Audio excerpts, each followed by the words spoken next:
Bonjour à tous, c'est Biard Forever. Merci de me rejoindre aujourd'hui pour un nouveau mode solo fan-made que j'ai créé. Et cette fois-ci, c'est pour un jeu que j'apprécie beaucoup, que j'ai découvert la semaine dernière et je n'arrête pas d'y jouer depuis. Et c'est le jeu Inferno Deluxe, donc une édition qui a été rééditée, je crois. Donc super jolie édition. Qui est donc multijoueur, et il y avait un mode solo officiel qui était des sortes de défis, je crois. J'y ai même pas joué, c'est vrai que pour le coup, moi j'aime bien quand il y a toujours un automa au niveau des solos. Donc je me suis dit que j'allais en créer un pour ce jeu, et donc je vais vous présenter aujourd'hui l'automa Malakar, donc, qui est un démon des enfers, hein, qui garde les enfers et qui va vous donner du fil à retordre, ça c'est sûr, dans cette partie qui va simuler une partie multijoueur. Donc au niveau de la mise en place, vous prenez le plateau pour 1 et 2 joueurs, normalement. Vous mettez Dante sur l'icône de joueur, vous placez vraiment tout pour une partie de joueurs, donc 2 barils, 2 invités de chaque, voilà.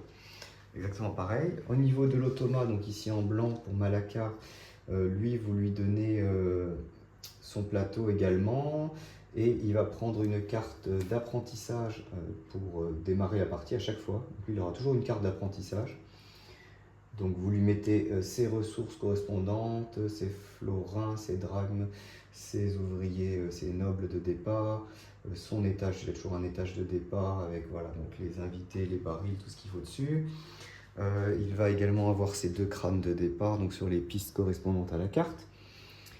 Ensuite, lui, alors vu que c'est voilà, le maître un peu des enfers, il a quelques avantages que vous n'aurez pas. En début de partie, vous placez tous les disques blancs, donc de la couleur de Malakar, sur la muraille d'Ité, je crois que ça s'appelle. Donc ça veut dire que lui pourra, peu importe l'endroit d'où il vient, toujours faire descendre ses âmes au-delà de la muraille sans souci. Vous placez également le long de chaque cercle coloré, hormis le premier cercle beige, un crâne d'une couleur qui n'est pas utilisée. Et en fait, ce crâne, en quoi ça va consister? À chaque fois que Malakar va par exemple coucher une âme, sa première âme en tout cas, sur le cercle correspondant de la couleur de l'âme, s'il y a un crâne de disponible, donc la première fois qu'il va le faire, il y en aura un, il va retirer ce crâne et avancer directement son crâne à lui, on mettra s'il n'en a pas, sur la piste de péché correspondante, donc ici la bleue par exemple. Donc s'il recouche une deuxième âme bleue, là, donc il n'y a plus de crâne, donc il ne se passera rien. Donc là, ça ajoute, je trouve, un petit équilibrage, en tout cas au niveau des crânes, vu que lui, il a un petit peu moins de stratégie, vous allez voir, sur le placement des crânes. Grâce à cette règle-là, en plus, les parties sont beaucoup plus équilibrées au niveau des pistes de péché. Et donc ça ajoute également un axe stratégique pour vous, dans la mesure où voilà, vous allez pouvoir vous dire, bon ok, celui-là, je vais vraiment essayer de l'empêcher de coucher une âme sur ce cercle-là pour éviter voilà, qu'il progresse. Et donc un petit axe stratégique et une petite astuce pour vous, voilà, ce que je vous conseille en tout cas quand vous allez jouer, c'est d'essayer voilà, de l'empêcher de coucher sa première âme sur les cercles du haut le plus longtemps possible, tant que Dante n'est pas descendu sur ce cercle.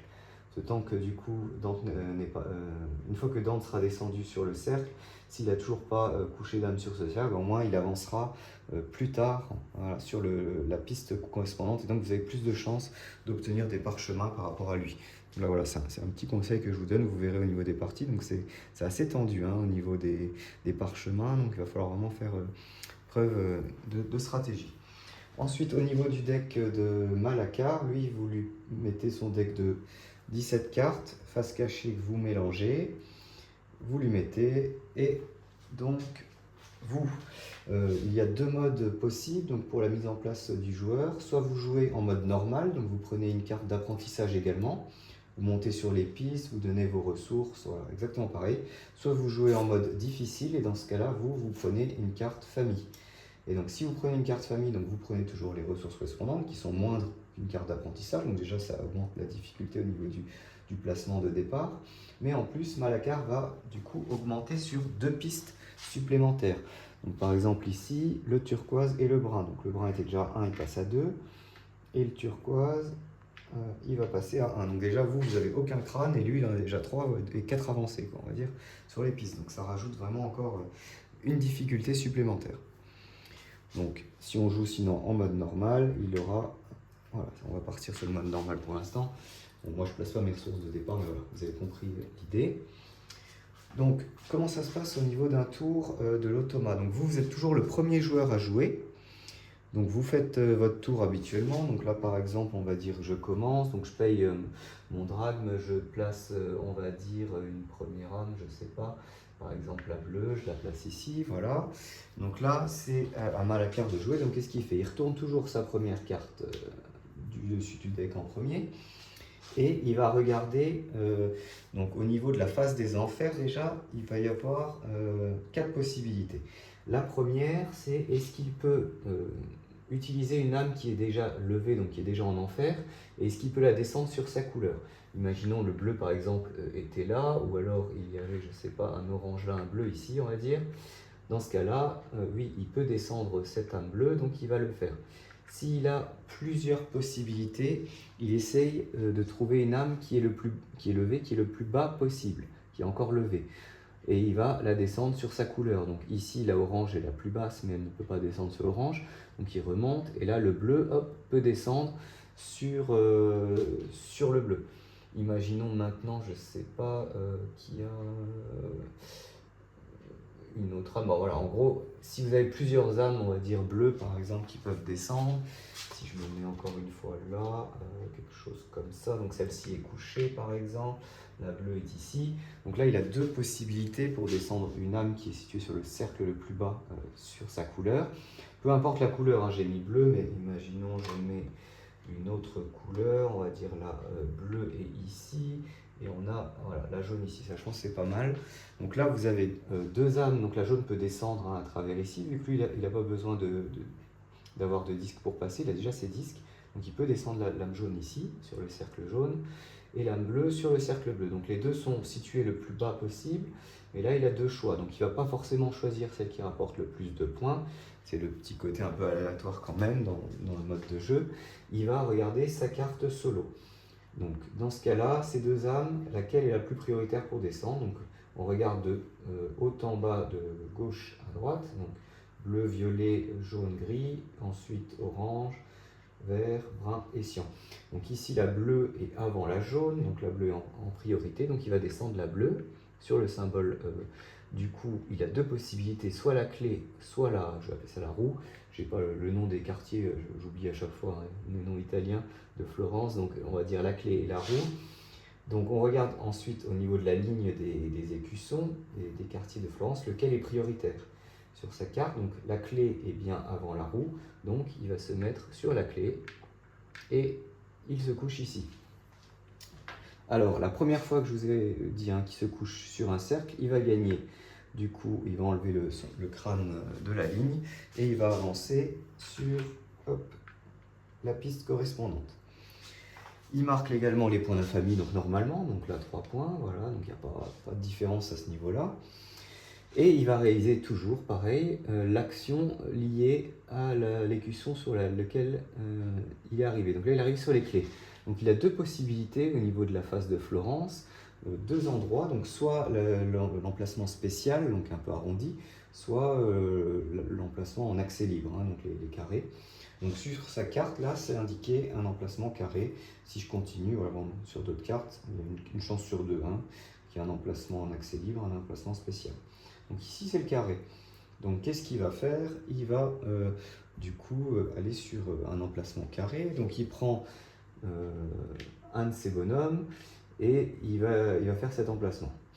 Donc ça c'était voilà, on va dire la première phase de l'enfer classique où il peut prendre une âme qui est déjà là et la poser, la coucher.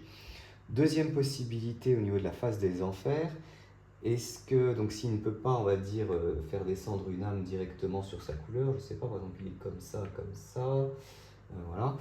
Est-ce qu'il a au moins un drachme dans sa réserve? S'il n'en a pas, donc imaginez qu'il n'avait pas de drachme, alors il va essayer de descendre en priorité une âme qui est déjà présente et la faire descendre sur le plateau pour ne pas payer. Donc dans ce cas-là, il prend une âme qui est située sur le cercle le plus haut possible et la faire descendre le moins possible. Donc ici, le cercle du haut, il n'y en a pas. Le deuxième cercle, il y a 2 âmes. Les 2 âmes, en plus, peuvent descendre de seulement un étage. Donc ça va être une de ces deux-là. On regarde une nouvelle fois voilà, la carte solo. Ici, c'est la bleue, donc il va faire descendre la bleue. Il n'a pas le choix ici, vu qu'il y a déjà un gardien du côté là, donc il va faire descendre ici. Et il va effectuer l'action dans la ville avec le symbole de l'animal ici. Donc, règle aussi importante, Malakar ne joue jamais avec les gardiens. Donc, si à un moment il gagne au niveau des pistes de pêcher voilà, l'utilisation d'un gardien, à la place, il va gagner 2 drachmes. Donc au lieu de jouer avec le gardien, il gagnera 2 drachmes, un point d'infamie ici, là ici 3 drachmes, et voilà. Et il ne choisira jamais le gardien, ça j'y reviendrai après, dans la zone de Florence. Donc il n'y a que vous qui pouvez jouer avec les gardiens, donc il y a le petit côté stratégique où vous, voilà, vous avez vraiment utilisé ces gardiens pour essayer de le contrer. Donc ça c'était la deuxième possibilité, Malakar n'a plus de drachmes, il est obligé de encore descendre une âme du plateau. Troisième possibilité, s'il a encore au moins un drachme et qu'il ne peut pas donc toucher une âme directement présente, il va prendre une âme du cimetière. Donc il va payer le drachme à la banque et il va essayer de descendre une des âmes qui est encore disponible au cimetière. Là, 2 possibilités donc cette fois. Soit il peut descendre une âme directement sur sa couleur, donc il va choisir une de ces âmes-là. S'il y a une égalité, encore une fois, on regarde la carte solo, laquelle âme est prioritaire, peu importe le nombre de points qu'il fait, il prend vraiment par rapport à la carte solo.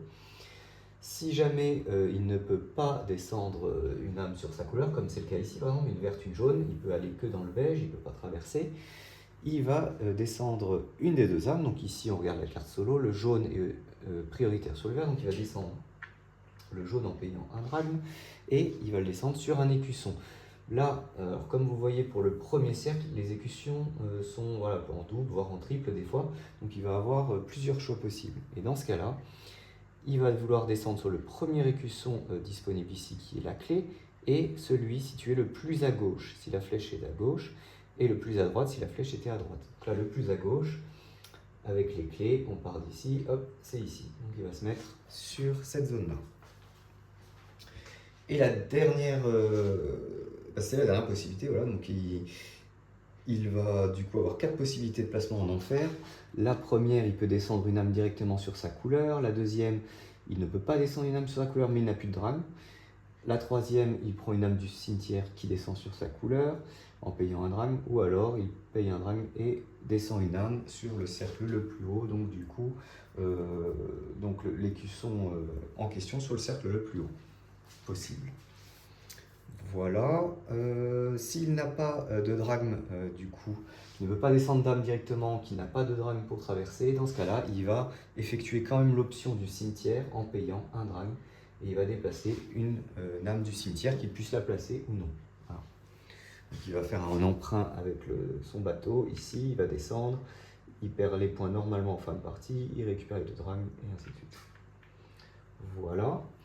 Donc ça, c'était pour la phase de l'enfer. Donc ensuite, la phase de Florence, donc en fonction de là où il est arrivé, il va choisir, donc, comme j'ai dit tout à l'heure, une des 2 actions, la spéciale ou l'accès libre, et ça, donc, on se réfère à sa carte solo. Sachant que il va tenter à chaque fois, donc si je place par exemple déjà des bonhommes, je sais pas, un bonhomme ici, donc là on a dit qu'il était voilà, sur la clé, il passe un bonhomme ici, on va dire qu'il a déjà placé un noble ici. Il va à chaque fois essayer en priorité d'accuser dans la zone prioritaire. Donc si la zone prioritaire, ici c'est le carré, l'accès libre, et qu'il a déjà un noble dans cette zone, il va tenter une accusation s'il lui reste encore de la place dans sa tour. Si jamais il n'y avait pas de noble ici, donc il était ici, et que sa zone prioritaire c'est celle-ci, il va essayer de placer un proche. Donc, au niveau du placement des proches, si il n'y a pas de condition de conditions pour que ce soit un gamin des rues ou avoir une réduction, dans ce cas-là, il va placer un noble. Sinon, s'il peut avoir une réduction ou s'il est obligé de placer un gamin des rues, alors il va l'utiliser s'il en a un. Sinon, il place un noble. Donc ici, il place son noble, il réalise l'action correspondante qui est de prendre, d'adopter un gamin des rues, que voici. Et donc, si jamais il ne peut pas effectuer l'action, en tout cas de la carte solo. Imaginons on était ici, il était sur une action spéciale. L'action spéciale, par exemple, voilà, il n'y avait rien, il n'y avait aucun noble dans cette action. Il n'a pas de gamin des rues, donc il ne peut pas effectuer ces actions. Il ne peut pas accuser non plus, d'abord parce qu'il n'y a pas voilà, de noble déjà ici, et il n'a pas de gamin des rues pour placer un membre de la famille. Donc il va, dans ce cas-là, quand même essayer de se retourner sur l'autre zone qui n'était pas prioritaire. D'abord, s'il a quelqu'un qui est déjà dedans, il tente une accusation, ce qui est le cas ici, il a de la place, donc il va le faire. Sinon, il peut replacer un noble dessus s'il ne peut pas accuser parce que sa tour est pleine, par exemple. Donc là, il va faire un placement de nouveau. Sachant qu'au niveau des placements, il ne place jamais deux membres de sa famille dans des zones spéciales, mais il peut placer autant de membres que possible dans des zones normales. Mais à chaque fois, il va essayer d'accuser en premier dès qu'il a un membre. Donc c'est très rare que vous aurez jamais 3 membres de la famille. En tout cas, là c'est une zone spéciale avec le gamin des rues, mais souvent ça va être maximum 2 parce qu'à chaque fois il va essayer une accusation, il aura bien un moment sa tour qui aura augmenté ou qui va être libérée. Donc il essaiera d'accuser en priorité. Au niveau des accusations, ça se passe exactement comme sur le plateau, donc il n'y a pas de changement particulier, sachant que lorsqu'il va devoir avancer sur une piste de péché, là, peu importe son avancée, peu importe ses diplômes, pour avancer sur une piste de péché, il va utiliser le code couleur qui correspond. Donc là, la piste de péché ici, en tout cas, c'est là où il a fait accusation, donc ça c'est bon. Par contre, s'il avait ce bonus-là, il peut avancer sur n'importe quelle piste. Là, il va utiliser de toute façon son code couleur de la carte. Pareil ici, il a renvoyé une âme ici sur cette action-là. Alors là, il peut faire une des 3 pistes du haut. Donc là, on regarde laquelle piste du haut est prioritaire en premier. Donc l'orange, c'est une des pistes du bas, donc non. La violette, oui. Donc il va avancer son crâne sur la piste violette. Pareil pour les barils. Les barils, s'il doit en prendre un dans sa tour, en priorité, ben pareil, on se réfère au code couleur, sachant que voilà, l'âme jaune va correspondre au baril beige, et pour le baril bordeaux, ce sera l'âme violette. Voilà. Donc ici, s'il devait prendre un baril, le violet est le premier, s'il ne l'a pas déjà, il va prendre le baril violet et le placer dans sa tour. Pareil pour les invités, on se réfère à sa carte solo à chaque fois. Un invité qui n'a pas déjà pris, le premier possible, il le prend. Donc au niveau des placements dans la tour, du coup, si par exemple là, on va dire, il va accuser avec un proche, si jamais il accuse dans une zone où ce n'est pas l'invité qui est obligatoire, comme ici l'invité orange là-haut, il va placer un proche dans une zone prioritaire où il n'y a pas d'invité, donc de préférence un baril ou un autre proche, donc ici il va le mettre ici. Imaginons qu'il avait une zone supplémentaire de niveau 2, voilà. Donc ici il va le placer en priorité le plus bas possible ici. Pareil, s'il a le choix entre un gamin des rues et un noble, mais qui n'est pas obligé d'utiliser le gamin pour accuser, donc là il va replacer en priorité son noble. Il replace ensuite tous ses, vraiment, ça c'est la règle multijoueur classique, il replace tous ses membres de la famille chez lui. Voilà, s'il accuse avec un invité, donc là il n'y a pas le choix, il doit se mettre au niveau de l'invité, hein, c'est ce que je vous ai dit, sinon ça veut dire que l'action n'est pas valide. Lorsqu'il va gagner un invité, il va essayer de le placer le plus haut possible sur sa tour, où il y resterait au moins un espace libre. Donc ici c'est le niveau 2, et il va donc gagner du coup avec l'action 2 florins. Sinon, si ce n'est pas possible, c'est toujours un espace où il y a déjà du coup quelque chose d'autre, donc là par exemple un baril, ou alors un invité en dernier choix possible, il le mettrait tout en bas. Lorsqu'il va retirer des choses de sa tour, des nobles ou quelque chose, il essaie de retirer à un endroit, par exemple, où il y a déjà un invité en priorité. Voilà, sinon c'est toujours retirer voilà, le plus bas. Ça, après, c'est vraiment de la logique au niveau stratégique. Qu'est-ce que vous auriez fait? L'automa va faire exactement la même chose. Donc, il n'y a pas trop de questions à se poser au niveau des placements et pour retirer les choses. C'est vraiment très simple. Ensuite, si jamais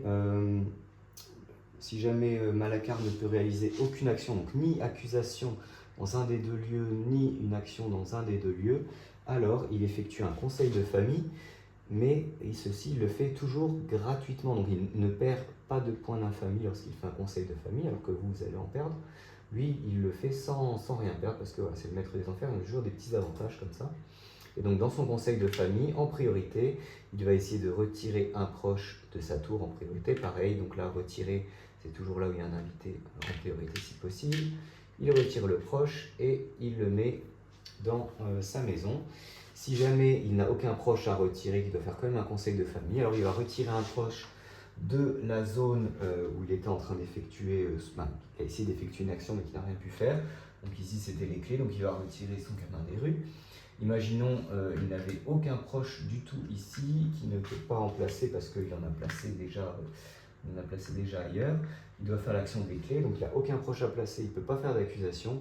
Dans ce cas-ci, il va retirer, donc il n'y a pas de proche non plus dans sa tour, donc dans ce cas-ci, il va retirer un proche de la zone prioritaire sur sa carte. Donc ici, l'animal.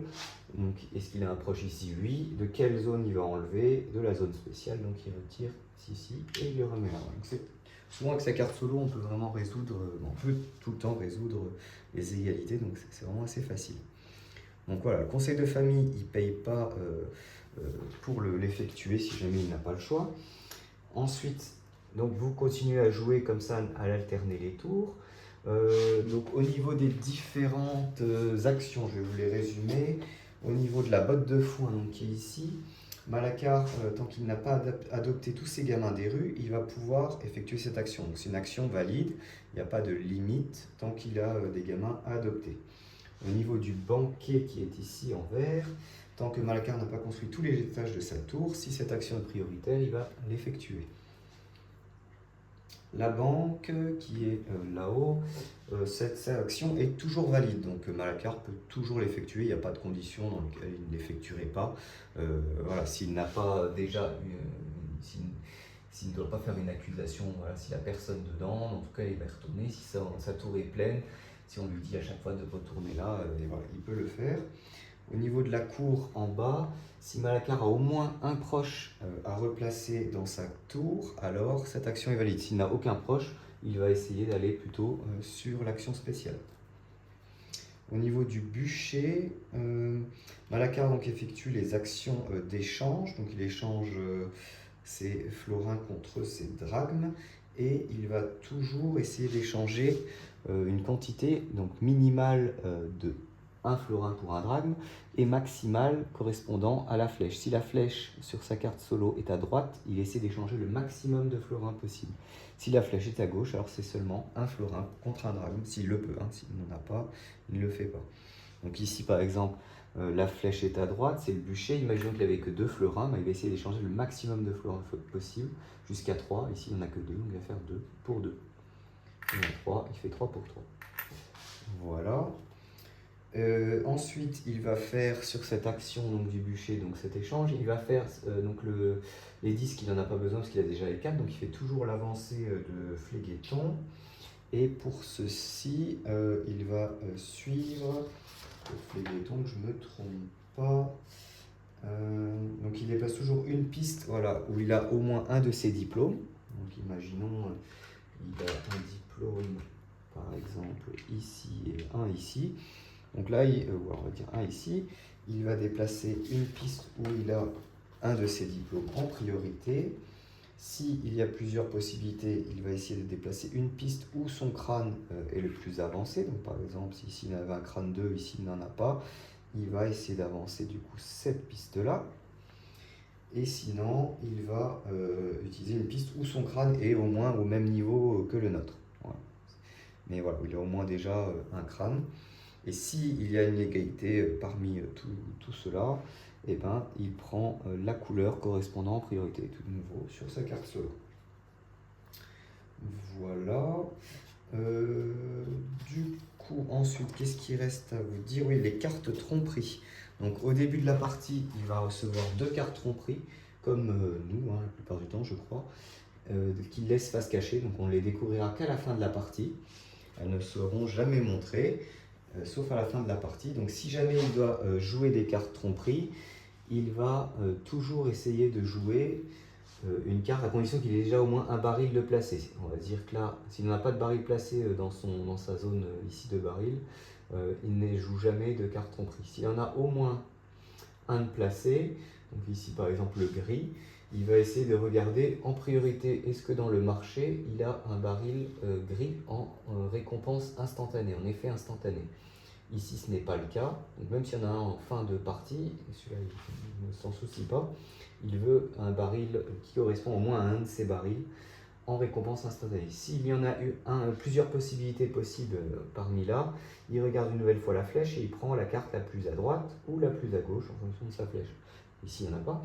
S'il n'y en a pas, du coup, il prend de la pioche et il va piocher des cartes de la pioche jusqu'à obtenir, donc là, il n'y a qu'un seul baril, donc à moins un de ces barils, donc là, il n'y a que le gris, jusqu'à ce qu'en effet instantané, il ait un baril gris. Et s'il n'en a pas, il la replace en dessous.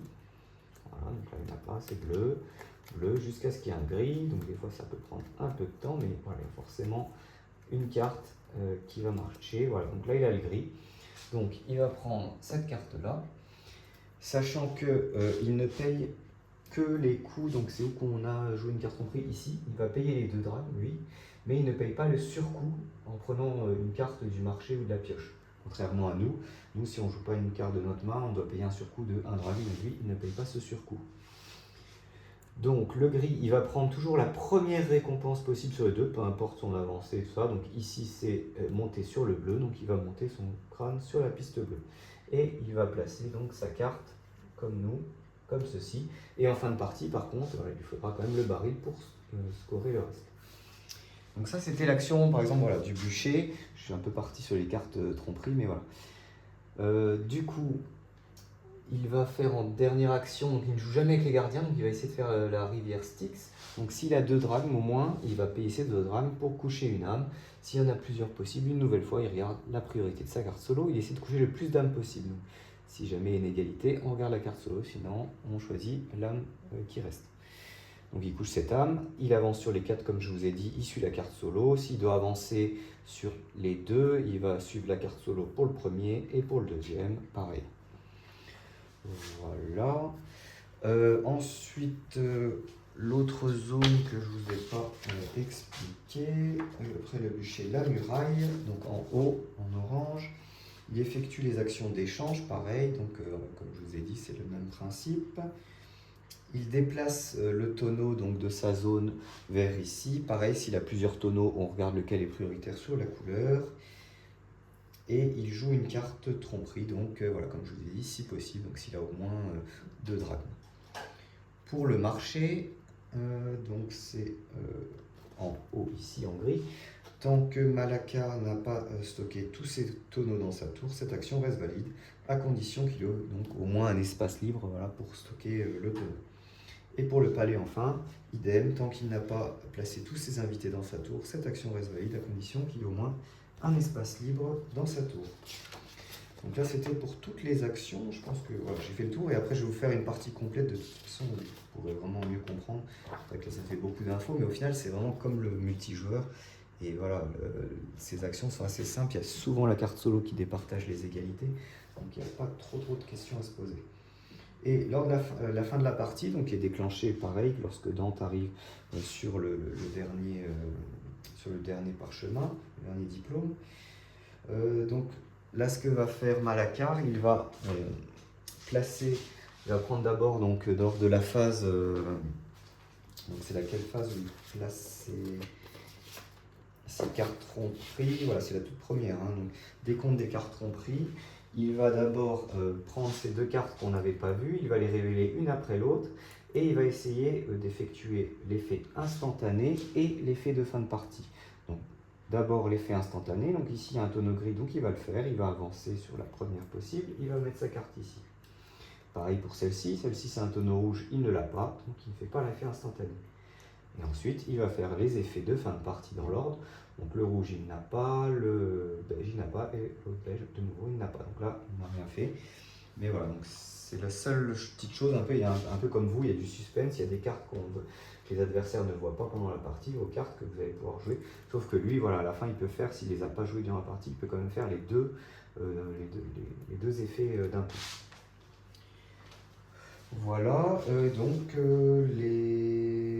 au niveau des diplômes, diplômes. S'il gagne des demi-diplômes, il va essayer donc de mettre un diplôme à l'endroit qui lui ferait gagner le plus de points possible. Donc là, vous regardez le multiplicateur, son crâne, et voilà, là où il n'a pas déjà de diplôme, il va mettre un diplôme pour chaque deux demi-diplômes qu'il a. Et donc s'il y a des égalités, une nouvelle fois la carte solo, voilà, qui l'emporte au niveau des couleurs. Voilà, donc j'ai fait à peu près le tour, je pense. Donc voilà, j'ai mis sur la règle du jeu. Je vous conseille de garder l'arrière de la règle toujours avec vous pendant que vous jouez. S'il y a des rappels vraiment importants au niveau des différences par rapport au multijoueur, donc je vous les redis vite, rapidement. Malacar, lui, ne place jamais deux proches sur un emplacement spécial. Donc si ça devait arriver, il va plutôt placer son proche sur un emplacement normal, voilà, s'il ne peut pas accuser avec l'emplacement spécial. Il ne joue jamais avec les gardiens et gagne 2 drachmes à la place. Il va contracter un prêt seulement pour traverser la rivière Achéron, ou Achéron, j'ai vu Achéron, ou pour payer un joueur. Il y a certains gardiens, par exemple ici, ou si vous mettez votre bureau par exemple, il va devoir, s'il n'a pas le choix, il va traverser par le bureau, sinon il va essayer de le contourner. Il essaie toujours de passer là ce qui le pénalise le moins. Et là, il va devoir payer un drachme au joueur. Donc là, s'il n'a pas de drachme, il va emprunter. Il ne paye jamais de points d'infamie lorsqu'il convoque un conseil de famille. Il réorganise sa tour. Ah oui, c'est le seul point que je n'avais pas mentionné. Donc dans toutes ces cartes, il y a une carte qui est la carte remélangée. Donc voici. Donc au moment où il va la piocher, qu'est-ce qu'il va faire, Malacar? Il va pouvoir réorganiser sa tour, voilà, gratuitement. Donc ça permet de rééquilibrer un petit peu. Si jamais il ne tombe pas souvent sur cette case-là, là il peut réorganiser sa tour à chaque fois qu'il y a la carte remélangée. Donc sur 17 cartes, il y en a une. Donc il réorganise sa tour. Donc là, quand on réorganise, il essaie de mettre les invités seuls, sans espace entre eux. On met un invité par étage. Voilà, donc vraiment comme vous feriez finalement. Donc, je l'ai mis dans les règles, mais ça c'est vraiment de la logique comme vous feriez. Au niveau de l'ordre des invités dans la tour, j'ai quand même mis un ordre. Vous prenez la carte qui était juste précédente, si jamais voilà, il y a une carte avant, et vous replacez les invités du bas vers le haut dans l'ordre des couleurs de l'âme qui est ici sur sa carte. Donc une fois que vous avez réorganisé, vous remélangez toutes les cartes ensemble, tac tac tac. Si jamais vous repiochez la carte remélangée tout de suite, vous n'avez pas besoin de réorganiser vu que vous l'avez déjà fait. Donc il n'y a pas de carte en dessous solo, donc vous remélangez de nouveau et vous reprenez une carte, hop, et il joue directement après. Voilà. Il ne paye pas de surcoût pour jouer une carte tromperie qui n'est pas devant lui, vu qu'il ne joue jamais les cartes devant lui, donc il ne paye jamais de surcoût. Et ses cartes de départ de tromperie sont révélées à la fin de la partie et il va effectuer les effets instantanés et ensuite les effets de fin de partie dans l'ordre des cartes placées, si les conditions sont remplies. Et il paye sinon tous les autres coups normalement, donc les coups de la rivière Styx il les paie, les coups de carte tromperie il les paie. Qu'est-ce qu'il y a d'autre qui paye les coûts voilà, pour traverser la rivière, pour payer le joueur, tout ça il paye vraiment sinon normalement. Voilà. Donc je pense que j'ai fait le tour et de toute façon on verra pendant la partie complète un peu plus en détail voilà, comment ça fonctionne.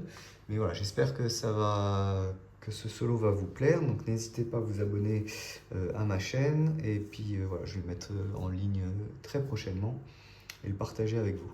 Et donc rejoignez-moi tout de suite pour une partie complète. Moi je vais essayer de jouer en mode difficile là, on va voir ce que ça donne contre Malacar. Bonne journée à vous!